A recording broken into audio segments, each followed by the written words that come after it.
Have you ever considered that you will not be able to cover your basic needs? No, you haven't, have you? Because you thought, we're rich, we're in a rich country, we can always handle that. Well, then you haven't been reading Gail Thorberg, or you haven't been taking her seriously. But I have. I take her very seriously. So I think she is right. She says in her last blog post that now we don't have any more financial solutions to the economy.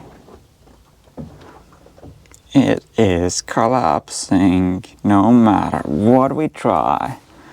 We can raise interest rates, we can print money, whatever, and it's not going to work because this is a physics problem, right?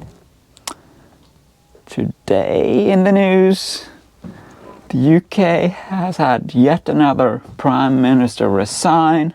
This time after 45 days, Liz Truss is announcing her resignation. Because financial solutions are not working.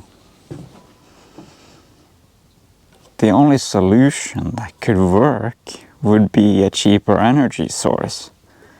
And that's not available. I mean, a truly cheaper energy source that would be cheap to produce, that would deliver enough net energy to fuel enough economic activity to create prosperity. That's the only way you can have that. That's what fossil fuels have been doing for us. And that's what we don't have going forward. The economy now is a game of musical chairs. That's what a shrinking economy is, right? And this time around, on the next step down, Europe is being left out. Europe will not get a chair. This time,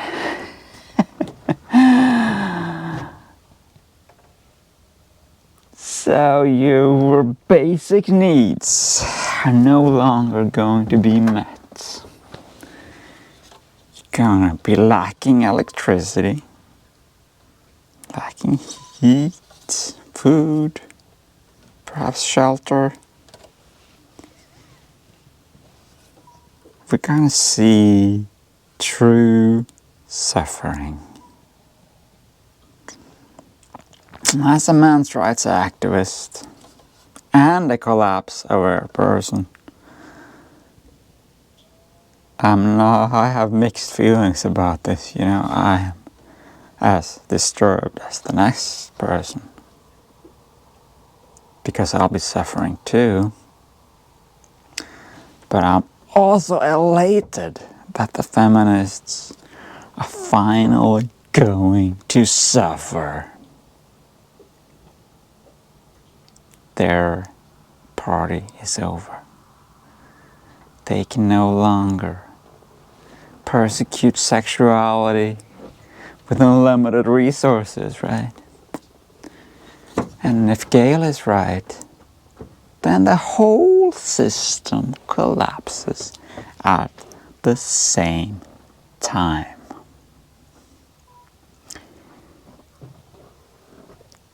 It's not like we can just keep some selected parts. That's not how it works. She uses this analogy of Leonardo sticks. A dome built of Leonardo sticks. You can see, can visualize how it's hollow inside. You can't step back to a lower level. If you pull out some sticks, you can simply collapse. The whole dome is coming down. Coming down. All that kept us comfortable.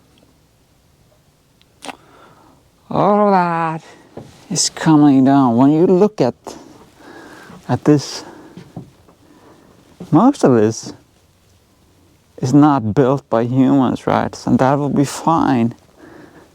But if you're left outside in the cold, then you don't have your basic needs met, because that was being done by technology, driven by fossil fuels.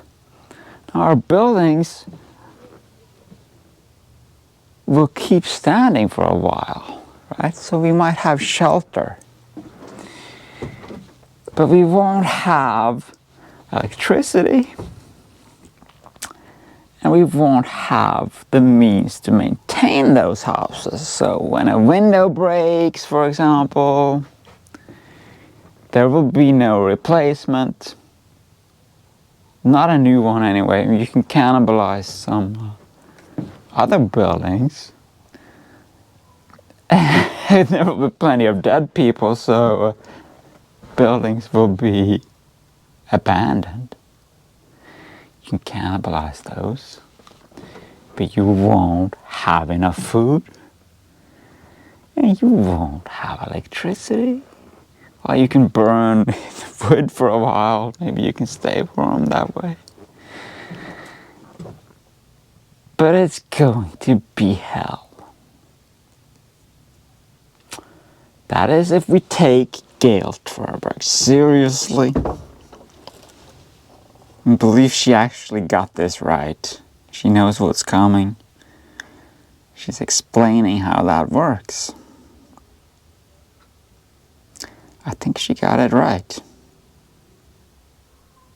She's not squeamish about telling the truth about what's coming,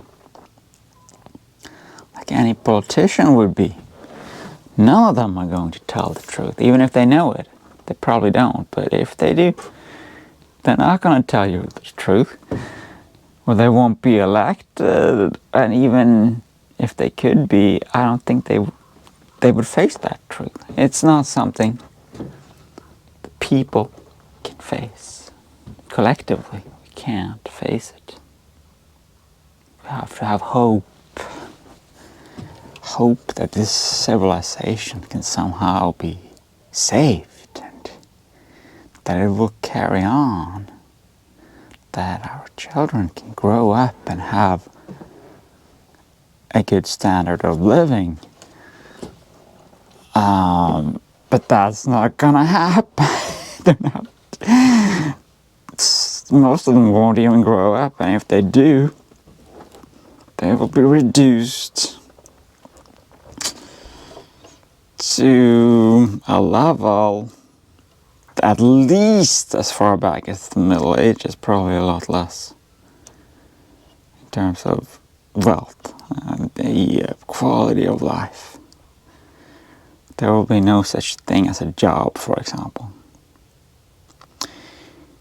Unless you consider serfs to have jobs, that might be something like that can continue. But it won't be anything like the present economy. It will be hell. And they won't be able to enforce the feminist sex laws anymore. That's why I actually feel kind of happy about this. Because as a men's rights activist, as a sexualist, I know my enemies are finally going to suffer. There will finally be real suffering. That will be the end of feminism too.